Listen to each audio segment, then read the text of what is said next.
All right, so you're getting ready for a babysitter interview. That's awesome. We're going to dive into some guides today. They're Okay. from RoleCatcher. It's this really cool platform that uses AI Ah. to help people, like nail their job search. Hmm. So think of this like a crash course, Okay. not just for acing the interview questions, but also getting some insights into like the career itself, Yeah. stuff that'll make those parents go, whoa, this person really knows their stuff. I like that. Right. Yeah. So what's interesting about RoleCatcher? Well, they really use AI in a cool way. I mean, they can analyze those long job descriptions Mm, and help you make sure your resume has all the right keywords. They even give you feedback on your interview answers. Right. It's almost like having a career coach right there on your phone. Yeah. Especially with the Get Discovered feature. Oh, tell me about that. So basically, employers can find you Mm, based on your skills and experience. that's amazing. So it's not just you finding them, they're finding you. Yeah. Exactly. Pretty cool, huh? That is really cool. Oh, yeah. Okay, so let's get into the basics here. Like from RoleCatcher's career guide, what exactly does a babysitter actually do these days? It's more than just watching the kids. The guide really emphasizes how much variety there is. Okay. I mean, you're ensuring their safety and well-being, obviously, Right. but you're also engaging them in play, maybe helping with homework or light meal prep. They even talk about driving kids to activities. It's a pretty dynamic role. Wow. So it's not just sitting on the couch and, watching TV. Right. You're really engaging with the kids. And here's where it gets even more interesting, right? Because the guide talks about this trend toward personalized care, Oh, absolutely. especially for children with disabilities. Mhm. So it's not just about keeping them entertained anymore. It's about really understanding their unique needs. You got this. It's Oh. about going beyond just the basics, right? Showing you can adapt. Yeah. And provide that individual support. That could be a key thing to highlight in your interview. Think about any specialized experience you have or would be interested in even. That's a good point.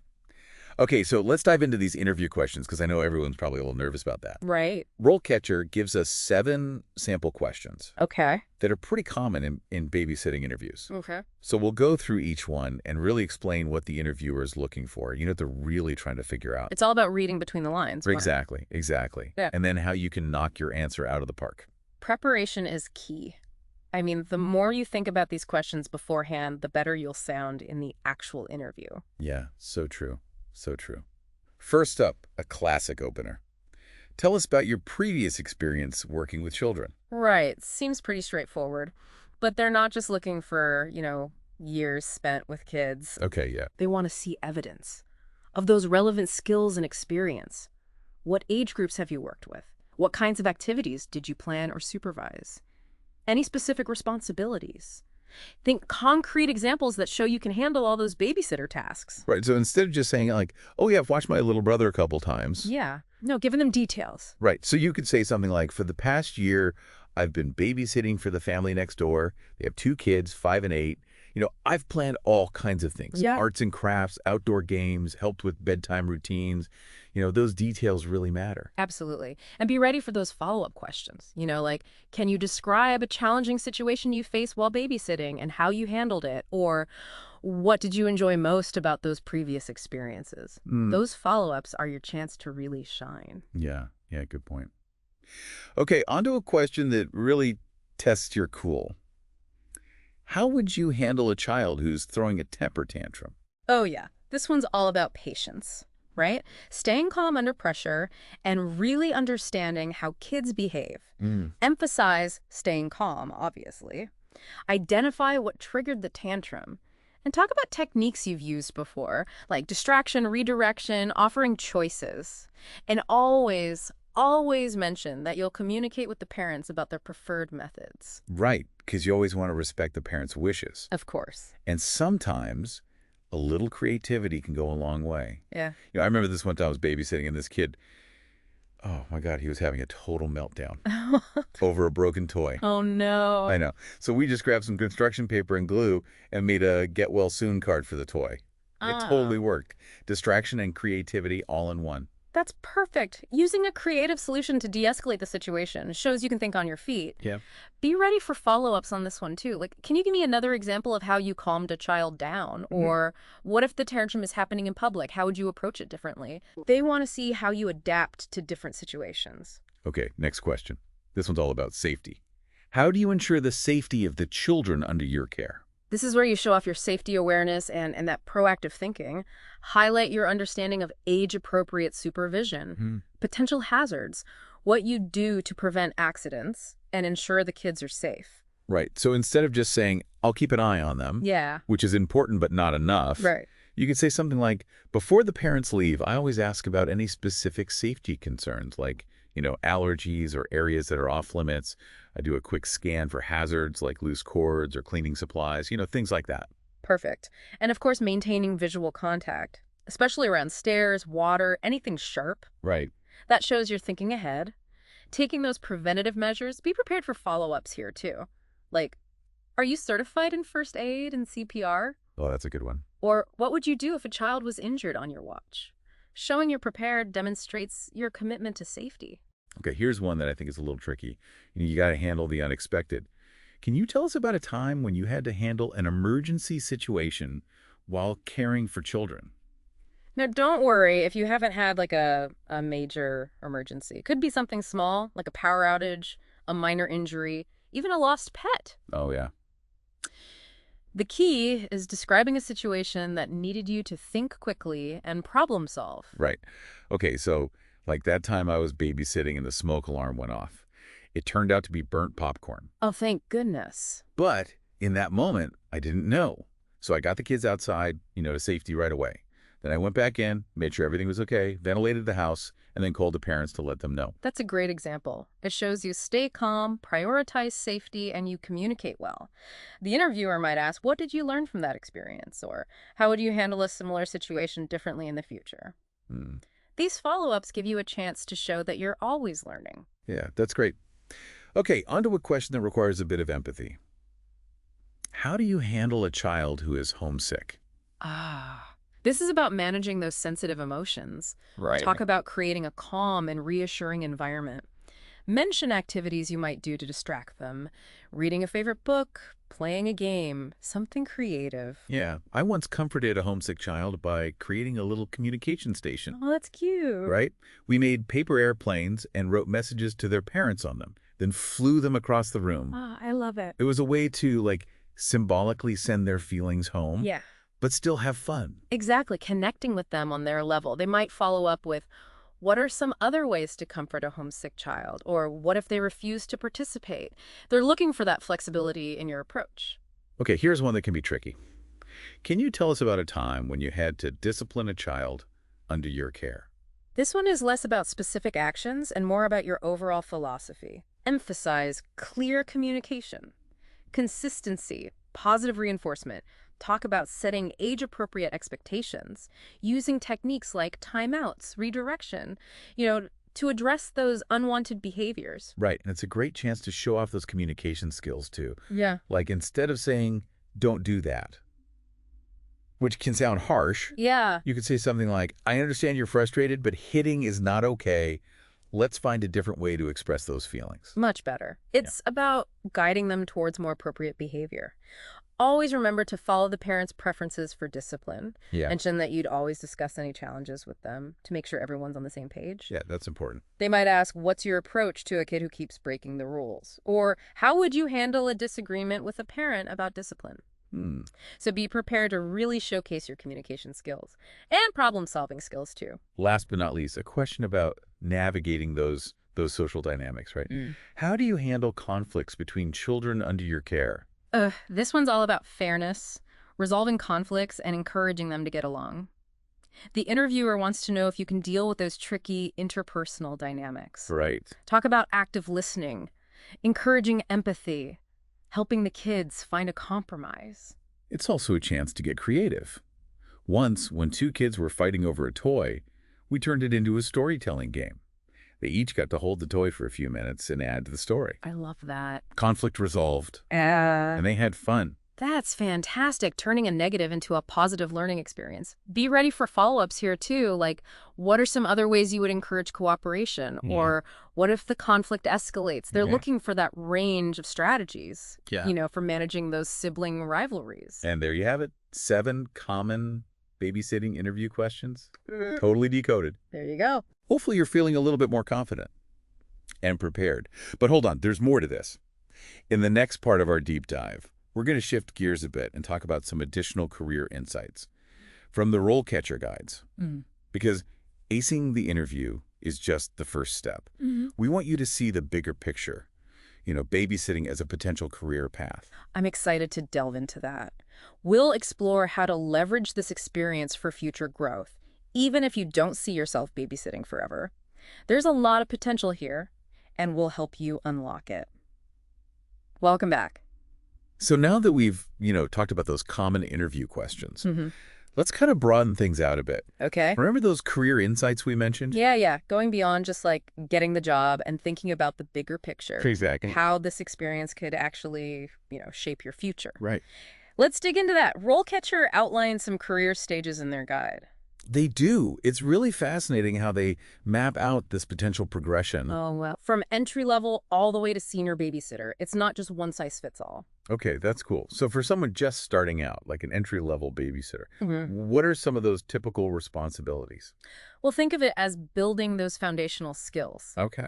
At this stage, it's about providing basic care. Yeah. Feeding, bathing, making sure they're safe, engaging in play activities, maybe helping with homework, transporting them to activities. It's about getting comfortable with the routines and building those relationships with the kids. Makes sense. So how do things change then as you gain experience and move into that junior babysitter role? Well, you start taking on more responsibility, more independence. Okay. You're planning and organizing those age-appropriate activities, providing more educational support. You're still focused on safety, of course, but you're also showing you can think ahead, anticipate the children's needs. So more planning, more teaching, more responsibility overall. Gotcha. So what does it take to reach that mid-level babysitter status? This is where you really start taking initiative. But you're not just following instructions. You're planning educational and cultural outings, coordinating schedules, even handling those more complex tasks like meal prep for kids with dietary restrictions. You're almost like a household manager. Wow, that's quite a jump. It sounds like you're developing a really comprehensive skill set at that level. What about the top tier, that senior babysitter role? What distinguishes a true babysitting pro? At this stage, you've become a mentor, a leader. Wow. You might be guiding those junior babysitters, developing educational programs, even collaborating with the parents and educators to support the child's development. You're thinking about the big picture, how to create that truly enriching environment. That's impressive. It sounds like you've turned babysitting into a full-fledged career path. Right. But didn't the guide mention something about limited career growth opportunities? It did. How do these stages fit into that? That's where your mindset comes in. The guide is talking about the traditional view of babysitting, as a temporary or part-time job. But what if you see it differently? What if you actively seek out those opportunities to learn and grow? That's a good point. So even if you don't stay in the babysitting world forever, the skills you gain along the way, communication, organization, problem solving, they're valuable for any career. Exactly. And don't underestimate networking. Building relationships with parents, educators, other childcare professionals, it can open doors to new opportunities it might never have considered. Right.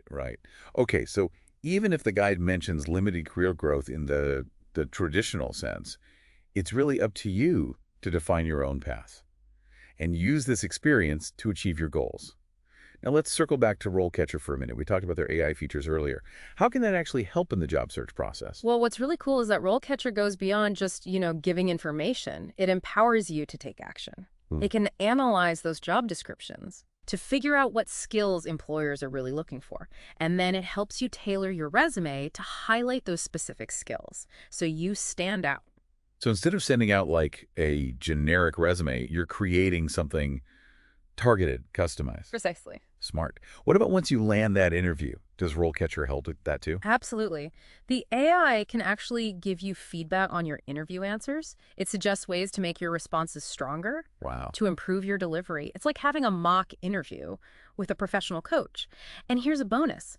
Their platform actually lets employers discover you based on your skills and experience. Yeah. So you're not just applying for jobs, you're putting yourself out there to be found. Wow, that changes everything. It's like turning the tables on the traditional job search. I know, right? Instead of chasing opportunities, you're making yourself visible Yeah, and letting them come to you. That's empowering. it is. It's about taking control of your career, Yeah. maximizing your chances of success. RoleCatcher gives you the tools and resources. But ultimately, it's your passion, dedication, and willingness to learn that will set you apart. So it's not just about finding any job. It's about finding a path that really aligns with your values, with your aspirations. Who knows, maybe this deep dive has sparked some ideas for you. I hope so. Now, let's move on to the final part of our deep dive. We'll wrap things up with some key takeaways and a thought-provoking question, something to leave you pondering. Yeah, I'm looking forward to sharing that final thought. It builds on everything we've talked about and encourages you to really think about the future of babysitting and your potential role in shaping it. So we've covered a lot in this deep dive into Do they babysitting, have? from, nailing those interview questions Yeah. to exploring those different career paths. Right. You're well on your way to becoming a babysitting pro. That's right. It's been great to see you taking it all in. But remember, knowledge is only powerful when you actually use it. So let's go over some key takeaways to help you move forward with confidence. Okay, love it. So what are those must-have qualities for any aspiring babysitter? Well, patience has got to be at the top of the list. Makes sense. You're going to be working with kids of all ages, each with their own personalities and needs. Being able to stay calm and understanding and being flexible, it's so important. Yeah. Kids can be unpredictable. You got to be able to go with the flow. What else is important? Responsibility, that's a big one. You're being trusted with the care and well-being of someone's child. That means being reliable, trustworthy, and accountable for your actions. Definitely. Parents need to know they can depend on you to keep their kids safe and happy. What else? Communication, it's key. Clear, open, honest communication with both the kids and either parents. Being able to listen, express yourself clearly, address concerns, it's all crucial. Right. It's not just about playing games and reading stories. It's about building those relationships, fostering that trust. What else should aspiring babysitters keep in mind? Safety awareness, that's paramount. It goes beyond just knowing basic first aid and CPR. It's about anticipating those potential hazards, creating a safe environment, knowing how to handle emergencies calmly. So we've got patience, responsibility, communication, and safety awareness. The 4 pillars of a successful babysitter. You got it. But here's a question that's been on my mind. The guide mentioned limited career growth in a traditional sense. Right. But what if we challenge that notion? Yeah. What if you see babysitting as more than just a job? I like where you're going with this. How could you turn this experience into a fulfilling long-term career? That's a fantastic question, and it's something I really want you to think about. As you start this babysitting journey, the future of childcare is always changing. There's a growing demand for specialized care, personalized attention, educational enrichment. What if you became an expert in a particular niche, like working with kids with special needs or developing really cool educational programs? Oh, I love that. It's about thinking outside the box, seeing the potential beyond those traditional boundaries. Maybe you could even start your own childcare business, offering customized care services. Exactly. It starts with a shift in perspective. Don't limit yourself to the conventional definition of a babysitter. Tap into your skills and your passions. Embrace that entrepreneurial spirit. Create a career path that truly fulfills you. That's such a good point. And remember, RoleCatcher is there to help you every step of the way. Absolutely. Their resources, the tools, those AI-powered insights, they can really help you build the skills you need. That's right. So go out there, rock that interview, and remember, the future of babysitting is what you make it. That's a wrap on our deep dive into the world of babysitting. We hope you're feeling inspired, empowered, and ready to take on this amazing opportunity. And hey, if you ever need a refresher on those interview questions or just some career advice, you know where to find us. Good luck and happy babysitting.